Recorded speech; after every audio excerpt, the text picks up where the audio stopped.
بسم اللہ الرحمن الرحیم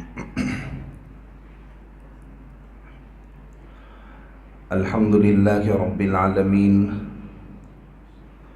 والصلاة والسلام علی اشرف الانبیاء والمرسلین وعلی آلہ واصحابہ اجمعین ومن تبعہم بإحسان الی یوم الدین اما بعد فاعوذ باللہ من الشیطان الرجیم بسم اللہ الرحمن الرحیم ذالک الکتاب لا ریب فیہ ھدی للمتقین صدق اللہ العظیم۔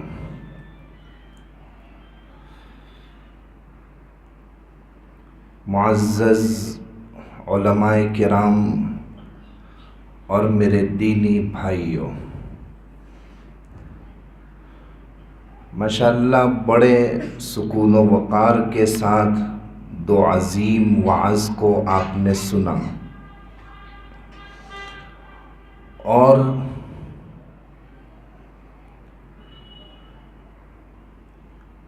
آگے بھی انشاءاللہ دو عظیم وعظ سنیں گے۔ ایک عصر کے بعد ہوگا اور ایک مغرب کے بعد حضرت قاری صاحب دامت برکاتہم العالیہ بیان فرمائیں گے۔ اللہ کا شکر ہے کہ میری باری بیچ میں آئی تاکہ معاملہ برابر ہو جائے۔ بہرحال میرے دوستوں بزرگوں، اللہ تبارک و تعالی نے اس دنیا کے نظام کو چلانے کے لیے انبیاء کرام کو بھیجا۔ انبیاء کرام علیہ السلام ہر زمانے میں وقتاً فوقتاً آتے رہے اور لوگوں کی رہنمائی کرتے رہے، اللہ تبارک و تعالی سے ان لوگوں کو ملاتے رہے، دین کی باتیں سکھاتے رہے۔ اللہ تبارک و تعالی نے انبیاء کو دلیل اور حجت کے طور پر معجزات عطا فرمائے۔ جیسی امت سامنے تھی اسی اعتبار سے ان کو معجزات سے نوازا گیا۔ چنانچہ موسیٰ علیہ السلام کو اللہ تبارک و تعالی نے ایک ایسا عصا دے دیا کہ جب اس کو زمین پر ڈالتے تھے تو وہ اژدہا بن جاتا تھا، بڑا اژدہا ہوتا تھا اور تیزی میں اتنا پھرتیلا تھا کہ وہ جیسے پھلکا پھلکا سانپ چلتا ہو اس طرح کا تیز ترار بھی تھا۔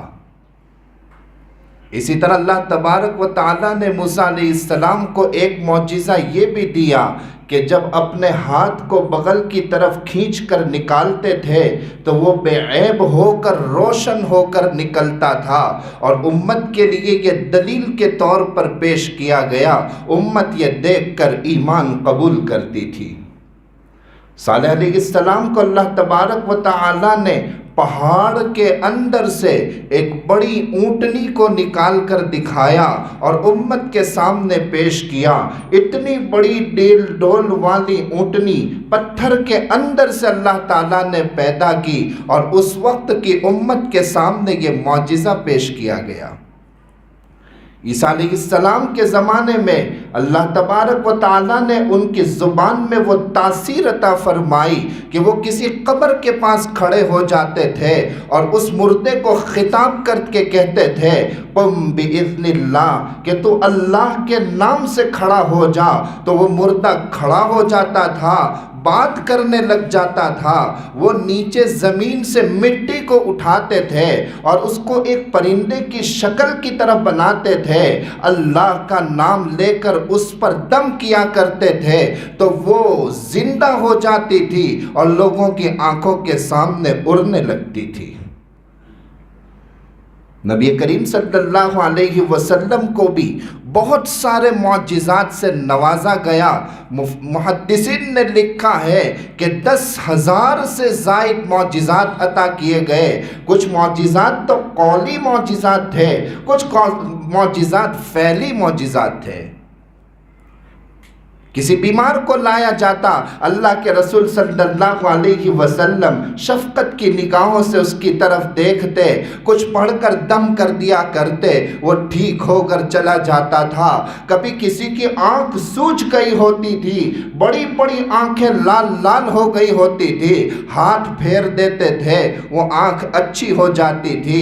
پورا لشکر ہے، پورے دن پانی پینے کو میسر نہیں ہے، پانی ختم ہو چکا ہے، اللہ تعالیٰ انگلی سے چشمہ جاری کر دیتا تھا، اور 1400-1500 کی تعداد میں بڑا لشکر اس پانی سے سیراب ہو جایا کرتا تھا۔ ایسے ایسے معجزات سے اللہ تبارک و تعالیٰ نے انبیاء کو نوازا تھا۔ لیکن اگر آپ غور کریں تو دیکھیے کہ ان چیزوں کے اندر معجزات ظاہر ہوئے، مادی چیزوں میں معجزات ظاہر ہوئے، کہ کبھی مٹی کو پرندہ بنا دیا، عصا کو اژدہا بنا دیا، ہاتھ کو روشن کر دیا، مردے کو زندہ کر دیا۔ یہ سارے مادی تغیرات ہے، چیزوں کے اندر عدل بدل ہو گئی، اس طرح کے معجزات عطا فرمائے۔ علماء نے آگے لکھا ہے کہ سب سے بڑا معجزہ اگر کسی کو دیا، کسی نبی کو دیا گیا، تو وہ ہمارے رسول صلی اللہ علیہ وسلم کو دیا گیا، اور وہ قرآن کریم کی شکل میں دیا گیا۔ اس لیے کہ قرآن کریم کسی مادی چیزوں کے اندر تبدیلی نہیں لاتا، بلکہ روحانی اعتبار سے تبدیلی لاتا ہے۔ ایسے خطرناک دل جو بالکل سیاہ ہو گئے تھے، پتھر ہو گئے تھے، اپنے بھائی کو بھائی نہیں سمجھتے تھے، اپنے ماں باپ کی قدر نہیں جانتے تھے، ایسے دل کو ایسا شیر و شکر بنا دیا، ایسا محبت والا دل بنا دیا۔ اس قرآن کی بدولت اللہ تبارک و تعالیٰ نے ان کو سگے بھائی کی طرح کھڑا کر کے رکھ دیا۔ حالانکہ اس زمانے میں بھی کفاران قریش نے یہ پیشکش کی تھی، اللہ کے رسول صلی اللہ علیہ وسلم سے یہ درخواست کی تھی کہ اے محمد، ہم تمہارے دین کو مان لیں گے، لیکن آپ کو معلوم ہے کہ ہم مکہ جیسی آبادی میں رہتے ہیں، جہاں ادھر بھی پہاڑ ہے، ادھر بھی پہاڑ ہے، ادھر بھی پہاڑ ہے، پانی بہت کم ہے، پریشانی کا شکار ہے۔ آپ ایک کام کیجئے کہ اس قرآن کے ذریعے قرآن کو حکم دیجئے کہ یہ پہاڑ کو تھوڑا سا ہٹا دے تو میدان بن جائے گا اور بڑا سا شہر بن جائے گا۔ پھر اسی قرآن کے ذریعے آپ یہ بات کر کے دکھا دیجئے کہ اس کے اندر زمین تھوڑی سی پھٹ جائے اور اس کے اندر سے چشمہ نکلنے لگے۔ پھر آپ تھوڑا سا یہ کام بھی کر دیجئے کہ آپ ہمارے آبا و اجداد یعنی قصی، کلاب، جن کو ہم پوجتے ہیں، جن کی ہم عبادت کرتے ہیں، ان کو دوبارہ زندہ کر دو اس قرآن کے ذریعے۔ انہوں نے یہ پیشکش کی تھی۔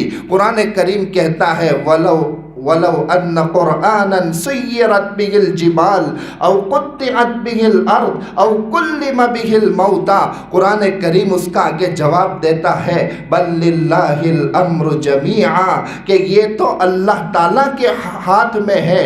قرآن کریم اس کے لیے نازل نہیں کیا گیا کہ پہاڑوں کو ہٹا دیا جائے، قرآن کریم اس لیے نازل نہیں کیا گیا کہ زمین سے چشمہ نکال دیا جائے، قرآن کریم اس لیے نازل نہیں کیا گیا کہ مردے کو زندہ کر دیا جائے، بلکہ جتنی آسمانی کتابیں ہیں اللہ تبارک و تعالیٰ نے صرف اس لیے نازل فرمائی ہے کہ اس سے ٹوٹے ہوئے دل جڑ جائے، اس سے سخت دل نرم ہو جائے۔ یہ ہدایت کا کام کرتی ہے، یہ رہنمائی کا کام کرتی ہے۔ یہ بالکل بنجر زمین جو ہوتی ہے، انسان کا دل جو بالکل بنجر ہو چکا ہے، اس میں سیرابی کا کام کرتا ہے۔ یہ پتھر کو ہٹانا تو آسان ہے، اللہ چٹکی میں اس کو ہٹا سکتا ہے۔ یہ پہاڑوں کو چلانا تو آسان ہے، اللہ کے لیے کیا مشکل ہے۔ یہ زمین کو پھاڑ کر چشمہ نکالنا تو آسان ہے، اس میں کیا مشکل ہے۔ بڑا معجزہ تو یہ ہے کہ جو دل مر چکے تھے، جو دل سخت دشمن ہو چکے تھے، جس دل کے اندر اللہ کی بالکل پہچان نہیں تھی، اللہ تبارک و تعالیٰ نے اسی قرآن کے ذریعے اس دل کو سنوار دیا، اس دل کو روشن کر دیا، اس دل کی کھیتی کو آباد کر دیا، سیراب کر دیا۔ یہ قرآن کریم کا معجزہ ہے۔ چنانچہ عمر بن خطاب رضی اللہ تعالیٰ عنہ کے اسلام لانے کا واقعہ آپ حضرات جانتے ہیں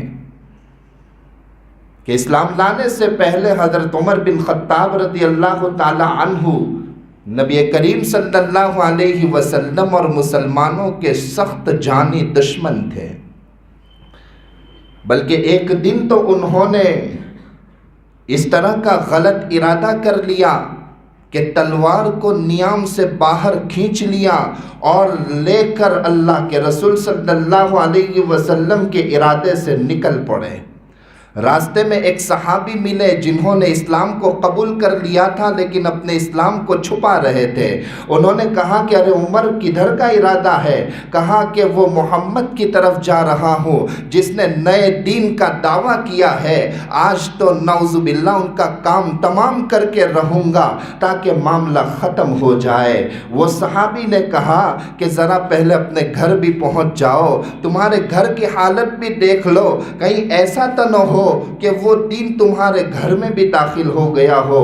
عمر نے جب یہ بات سنی تو پریشان ہو گئے، اپنے گھر کی طرف چلے تو اس طرف خباب بن ارت رضی اللہ تعالیٰ عنہ حضرت عمر رضی اللہ تعالیٰ عنہ کی بہن اور ان کی بہنوئی کو قرآن کریم سکھا رہے تھے، سورہ طٰہٰ کی آیت پڑھا رہے تھے۔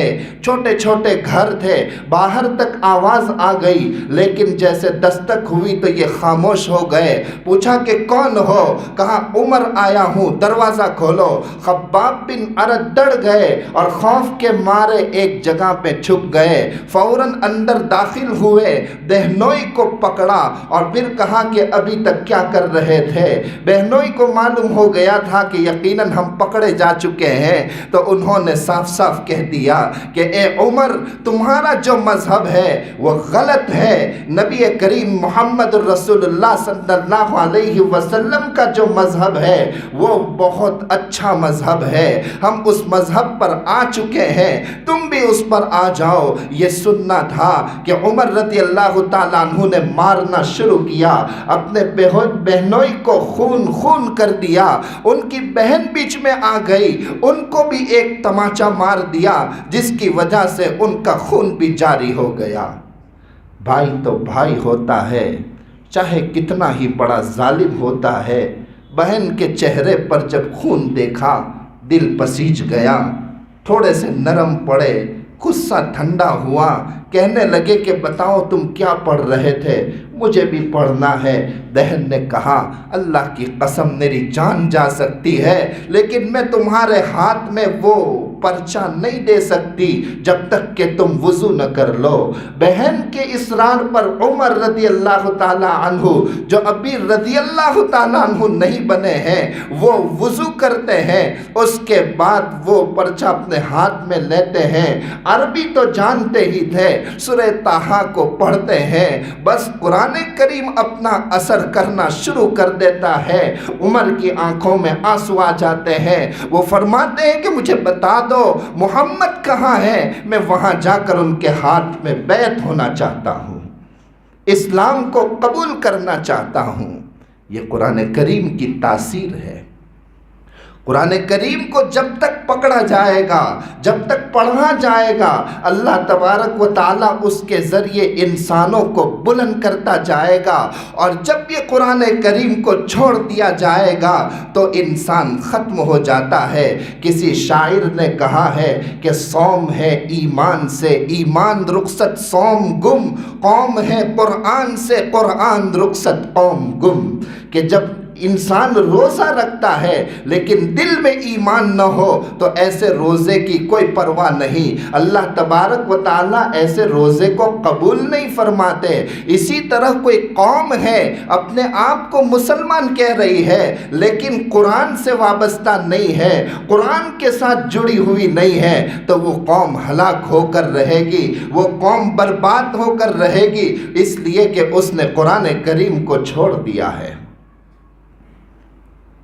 تو آج ضرورت ہے کہ ہم اپنے معاشرے میں سوچیں، اپنے ماحول میں سوچیں کہ اتنے حالات پہ حالات آ رہے ہیں، پریشانیوں پر پریشانی آ رہی ہے، ہم اور پستی کا شکار ہوتے جا رہے ہیں، پتہ نہیں ایک مصیبت سے نکلتے ہیں کہ دوسری مصیبت کا سامنا ہو جاتا ہے، ایک دن چین کا نصیب نہیں ہو رہا ہے، آخر اس کی کیا وجہ ہے؟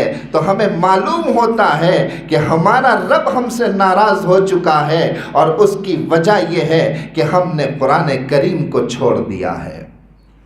قرآن کریم کو جب تک پڑھتے رہیں گے اللہ تعالیٰ راضی ہو جائے گا۔ قرآن کے تقریباً 4 حقوق بتائے گئے ہیں، ایک تو قرآن کریم کی تلاوت کرنا اور قرآن کریم کو سمجھنا، اور تیسرا قرآن کریم کے احکام پر عمل کرنا، اور چوتھا قرآن کریم کی تعلیم کو عام کرنا۔ ایسے تو بہت سارے حقوق ہو سکتے ہیں لیکن زیادہ عمومی طور پر یہ 4 حقوق اس کے ساتھ وابستہ ہے، اور اس پر اگر کوئی انسان عمل کر لے گا انشاءاللہ تعالی دنیاوی زندگی میں کامیاب ہو جائے گا اور آخرت میں بھی کامیاب ہو جائے گا۔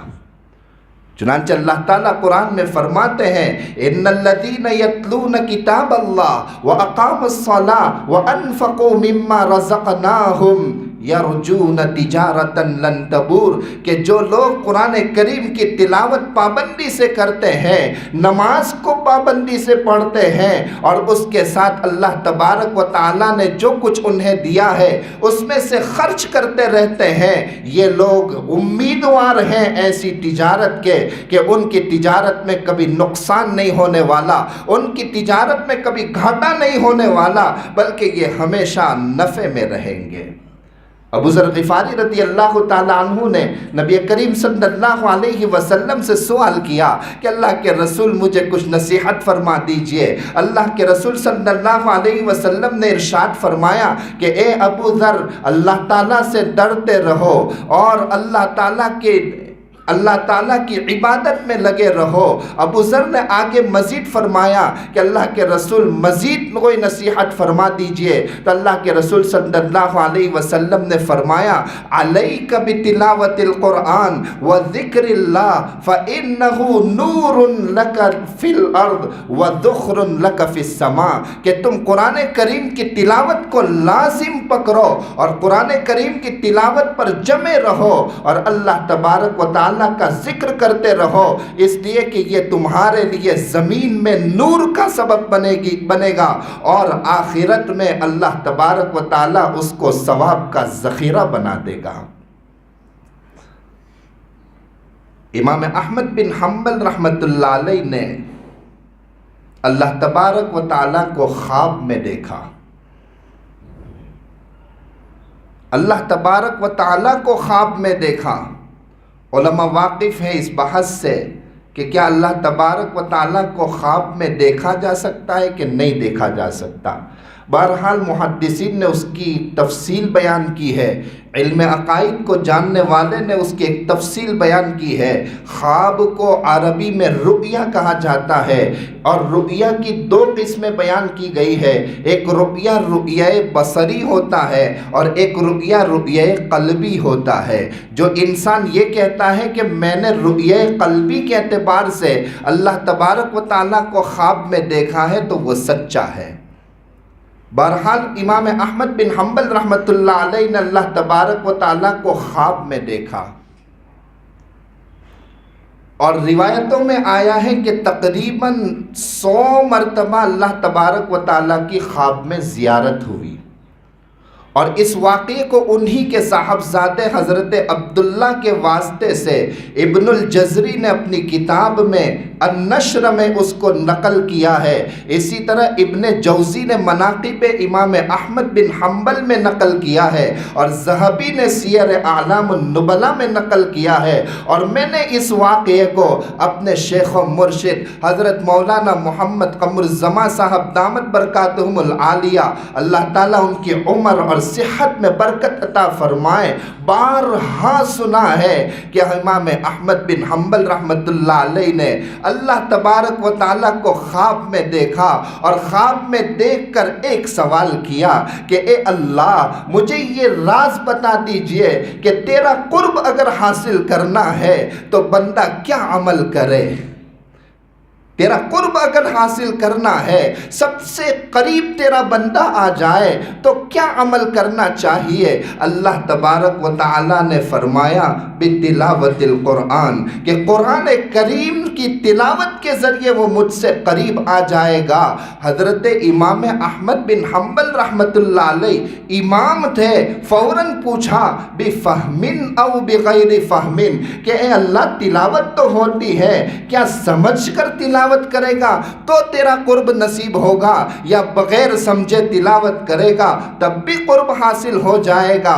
اللہ تبارک و تعالیٰ نے اعلیٰ اسلوب الحکیم جواب فرمایا بفہمن و بغیر فہمن، کوئی سمجھ کر تلاوت کرے گا تب بھی اس کو میرا قرب نصیب ہو جائے گا، اور کوئی سمجھے بغیر بھی تلاوت کرے گا اللہ تبارک و تعالیٰ کا اس کو قرب نصیب ہو جائے گا۔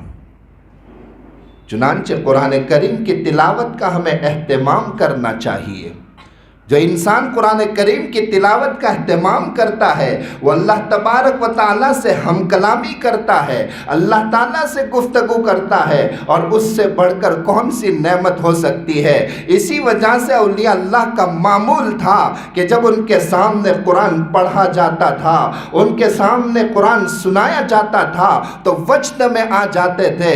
حاجی امداد اللہ مہاجر مکی رحمت اللہ علیہ کے بارے میں آتا ہے کہ ان کے سامنے جب قرآن کریم کی تلاوت کی جاتی یا وہ خود تلاوت کرتے تو مست ہو جاتے، اور کبھی گنگنانے لگتے کہ نغمہ سرمدی سنا کے ہمیں مست و بے خود بنا دیا کس نے۔ شافت الرحمن گنج مراد آبادی رحمت اللہ علیہ زبردست محدث تھے، زبردست فقیہ تھے، اور زبردست بزرگ تھے۔ علامہ مونگیری رحمت اللہ علیہ ان کے خلیفہ ہوتے ہیں۔ ایک مرتبہ علامہ مونگیری سامنے باادب بیٹھے ہوئے تھے، اس وقت شافت الرحمن گنج مراد آبادی رحمت اللہ علیہ نے فرمایا کہ تمہیں پتا ہے کہ مجھے قرآن کریم کو پڑھنے میں کتنا لطف آتا ہے؟ کہا مجھے جتنا لطف آتا ہے اگر تمہیں لطف آنا شروع ہو جائے تو تم کپڑے پھاڑ کر جنگل کی طرف روانہ ہو جاؤ گے۔ پھر آگے فرمایا کہ مجھے امید ہے اللہ کی ذات سے کہ اللہ تبارک و تعالیٰ مجھے جنت عطا فرمائے گا، اور میں جب جنت میں جاؤں گا تو اللہ تبارک و تعالیٰ کی نعمتیں سامنے ہوگی، جنت کی حوریں میرے سامنے آئے گی، اس وقت بھی میں ان جنت کی حوروں کو کہوں گا کہ اے میری بیویوں جس کو اللہ تبارک و تعالیٰ نے تمہیں مجھے عطا کیا ہے، یہاں بیٹھ جاؤ، میں قرآن کریم پڑھتا ہوں، تم سنو، اس لیے کہ تمہارے ساتھ لطف لینے میں اتنا مزہ نہیں جتنا قرآن کریم کو پڑھنے میں مزہ ہوتا ہے۔ اب سوال یہ ہے کہ قرآن کریم کتنا پڑھا جائے؟ روزانہ قرآن کریم کی کتنی تلاوت کی جائے؟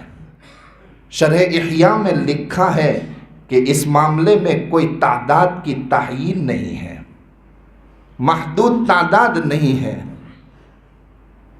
میرے عزیز ساتھیوں، مجھے یہ کہتے ہوئے بڑی شرم محسوس ہوتی ہے کہ واقعات لکھے ہیں کہ امام شافعی رحمت اللہ علیہ روزانہ ایک قرآن کریم ختم کر لیا کرتے تھے۔ حضرت سلیم رضی رحمت اللہ علیہ بڑے جلیل القدر تابعی تھے، ان کے بارے میں کتابوں میں لکھا ہے کہ ایک دن میں 3 قرآن کریم ختم کر لیا کرتے تھے۔ امام نووی رحمۃ اللہ علیہ نے اپنی کتاب الاذکار میں لکھا ہے کہ ہمیں یہ روایت پہنچی ہے کہ ابن القاتب رحمۃ اللہ علیہ سب سے زیادہ قرآن کریم کی تلاوت کیا کرتے تھے، اور دن اور رات یعنی 24 گھنٹے میں 8 قرآن کریم ختم کر لیا کرتے تھے۔ امام ابو حنیفہ رحمۃ اللہ علیہ کے بارے میں لکھا ہے کہ رمضان المبارک میں 61 قرآن ختم کیا کرتے تھے، ایک قرآن دن میں ختم کرتے تھے، ایک قرآن رات میں ختم کرتے تھے، اور ایک قرآن تراویح میں ختم کیا جاتا تھا۔ تو دن اور رات کے حساب سے 60 قرآن ہوئے، اور تراویح کا ایک قرآن، یعنی کل ملا کر 61 قرآن ختم کیا کرتے تھے۔ اور ایسے روایت سے پتہ چلتا ہے کہ کم از کم انسان کو ایک ہفتے میں قرآن کریم کو ختم کرنا چاہیے۔ بخاری اور مسلم کی روایت سے پتہ چلتا ہے کہ حضرت عبداللہ بن عمر رضی اللہ تعالی عنہ کو اللہ کے رسول صلی اللہ علیہ وسلم نے یہ حکم دیا کہ تم ایک ہفتے میں قرآن ختم کر لیا کرو۔ عثمان غنی رضی اللہ تعالی عنہ کا معمول تھا کہ جمعہ کی رات میں قرآن کو شروع کرتے تھے، روزانہ ایک منزل کی تلاوت کیا کرتے تھے، اور دوسری جمعہ تک میں قرآن کریم کو ختم کر لیا کرتے تھے۔ علماء کرام نے لکھا ہے کہ بعض حضرات نے یہ بات لکھی ہے کہ کم از کم ایک قرآن کریم 40 دن میں ختم ہونا چاہیے، اور مجمع کی روایت میں ہے کہ من قرأ القرآن 40 لیلۃ فقد عذب، کہ جس نے 40 دن میں قرآن کریم کو ختم کیا اس نے بہت دیری کر دی، بہت دیری کر دی، بہت غفلت کر دی۔ اب ہم سوچیں کہ ہم روزانہ قرآن کریم کی کتنی تلاوت کر پاتے ہیں، اور اتنی زیادہ اس کا اہتمام کرنے کا حکم ہے۔ امام ابو حنیفہ کے مذہب کے مطابق یہ بات لکھی گئی ہے کتابوں میں کہ کوئی انسان اگر ایک سال میں 2 قرآن کریم کو ختم نہ کرے تو اس نے قرآن کے ساتھ ظلم کا معاملہ کیا، قرآن کریم کا حق ادا نہیں کیا۔ قیامت کے دن قرآن کریم اس کی سفارش نہیں کرے گا۔ یہ قرآن کریم کے بارے میں فقہا کی تفصیل ہے جو میں نے آپ کے سامنے رکھی، اس سے ہمیں اپنے دل پر ہاتھ رکھ کے سوچنا چاہیے کہ ہمیں قرآن کریم سے کتنا لگاؤ ہے۔ تو آج سے ہم یہ عہد کریں کہ ہم قرآن کریم کو انشاءاللہ پڑھیں گے۔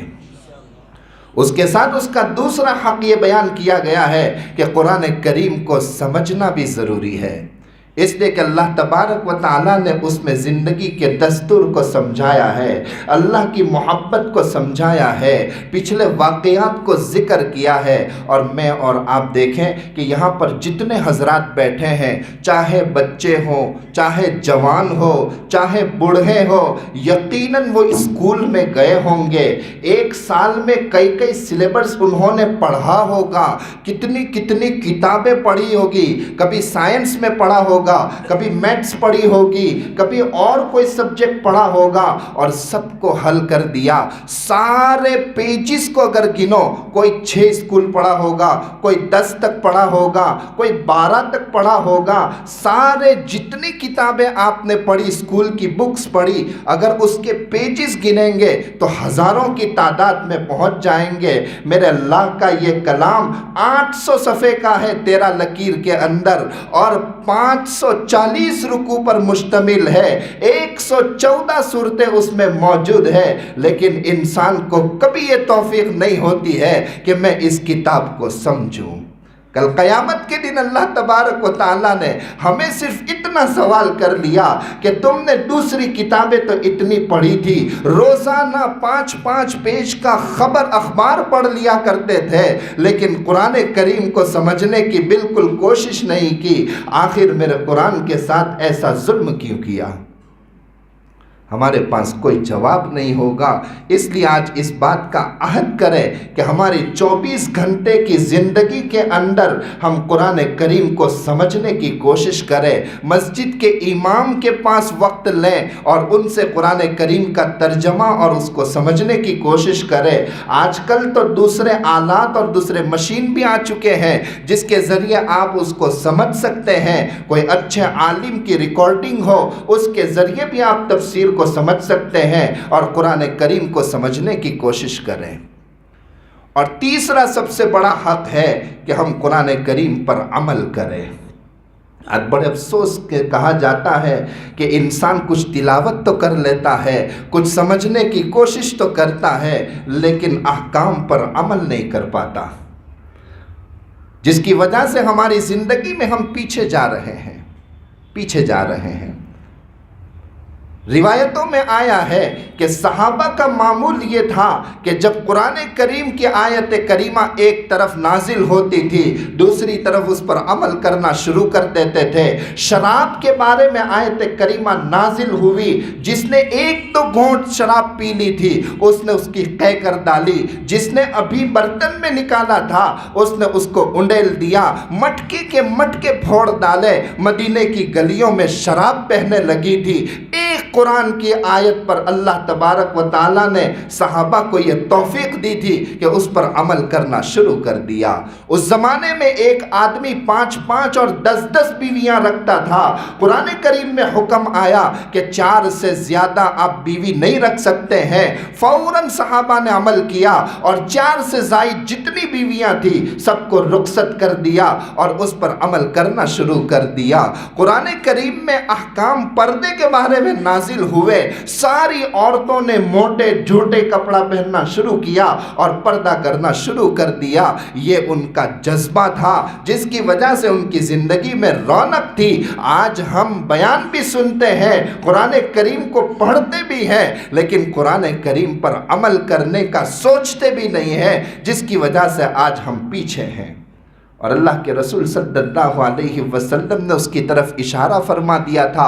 بخاری اور مسلم کی روایتوں میں ہے کہ ایک زمانہ ایسا آئے گا کہ قرآن کریم پڑھا جائے گا لیکن ان کے حلق سے نیچے نہیں اتر پائے گا۔ اور بعض روایت میں ہے کہ ایسا زمانہ بھی آئے گا کہ یبقى من الاسلام الا اسمہ ولا يبقى من القرآن الا رسمہ، کہ اسلام میں سے صرف اسلام کا نام باقی رہ جائے گا اور قرآن کی صرف رسم باقی رہ جائے گی۔ آج یقیناً ہم اس زمانے میں پہنچ چکے ہیں، ہم قرآن کے ساتھ بڑی ناانصافی سے کام لے رہے ہیں۔ اور تیسرا حکم جو بہت بڑا حکم ہے وہ یہ کہ قرآن کریم کی تعلیم کو عام کیا جائے۔ اللہ تبارک و تعالیٰ نے نبی کریم صلی اللہ علیہ وسلم کو جو مشن دیا تھا اس کو بیان کرتے ہوئے فرمایا والذی بعث فی الامیین رسولا منہم یتلو علیہم آیاتی ویزکیہم ویعلمہم الکتاب والحکمہ، کہ نبی کے 3 مشن بتائے گئے۔ ایک تو قرآن کریم کی تلاوت لوگوں کو سناتے ہیں اور خود بھی کرتے ہیں اور اس سے دلوں کا تزکیہ کرتے ہیں اور امت کو قرآن کریم کی تعلیم دیتے ہیں۔ آج ہم نے لاک ڈاؤن کے زمانے کے بعد سے یہ ماحول ہو چکا ہے کہ ہمارے کتنے نوجوان، ہمارے کتنے بچے مکتب کی تعلیم سے محروم ہو چکے ہیں، کتنے بچوں نے مکتب ہی چھوڑ دیا ہے، نہ پڑھانے کا کوئی انتظام ہے، نہ کسی اور طریقے سے کوئی معاملہ ہے۔ یہ ہمیں قرآن کریم سے دور کیا جا رہا ہے۔ میرے دوستو، یہ ایک سوچی سمجھی سازش بھی ہو سکتی ہے۔ اللہ تبارک و تعالی ہمیں سوچنے کی توفیق عطا فرمائیں۔ بہرحال آج یہ بہت ضروری ہے کہ ہم قرآن کریم کو سمجھیں، قرآن کریم کی تلاوت کو خوب کریں، زیادہ سے زیادہ کریں اور اس نیت سے کریں کہ یہ میرے اللہ کا کلام ہے، اس کو پڑھنے سے میری دنیا کی بھی ترقی ہوگی، میرے آخرت کی بھی ترقی ہوگی۔ اور اپنے بچوں کو بھی قرآن کریم کی تعلیم دیں، اس لیے کہ جس قوم نے قرآن کریم کی تعلیم کو چھوڑ دیا اس قوم کی حالت خراب ہو جاتی ہے، اس قوم کی اسلام کے اندر کوئی حیثیت باقی نہیں رہتی ہے، اللہ اور اللہ کے رسول سے وہ دور ہوتے جاتے ہیں۔ اس لیے قرآن کریم کی تعلیم کو عام کرنا چاہیے، اس کو زیادہ سے زیادہ تلاوت کرنا چاہیے، اس پر عمل کرنا چاہیے، اس کو سمجھنے کی کوشش کرنا چاہیے۔ اللہ تبارک و تعالی مجھے کہنے سننے سے زیادہ عمل کی توفیق عطا فرمائے۔ اب انشاءاللہ آئندہ نشست عصر کے بعد بھی ہوگی